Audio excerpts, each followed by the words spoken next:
hii mali yake, na kamata huyu mwanamke akikula hii ayeyuke.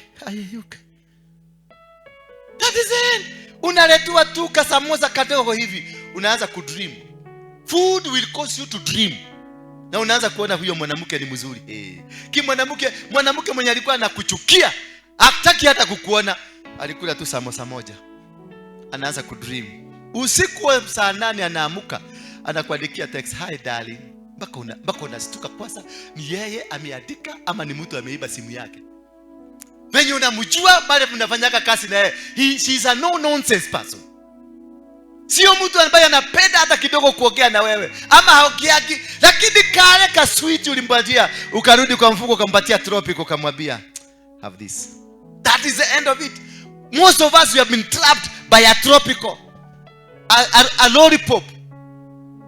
Keki ya harusi, hiyo makeki, that alone. Why do we have to involve a cake in a wedding?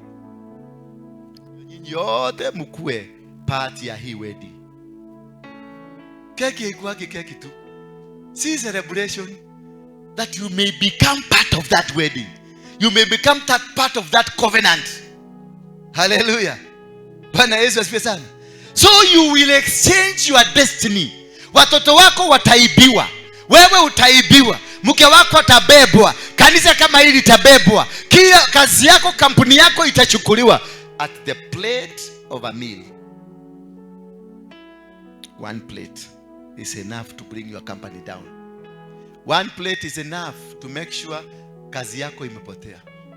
One plate is enough to lose your husband. One plate is enough to lose your wife. And there is no covenant. There is no writings. There is no lawyer. Hallelujah. Utakuja naanze kama huyu nitamchukua on a plate of a meal, na kinyatene na tene ejagero buye gwakwa. Ni undu wa thani emwe ya haria rivaroli ya shiringi 30 kana magana mere. Kimundu kiria gyaku gya kurira mandathi maigana? Ulinunuliwa mandazi gapi? Tusema tu kweli. Ulikula chai na mandazi.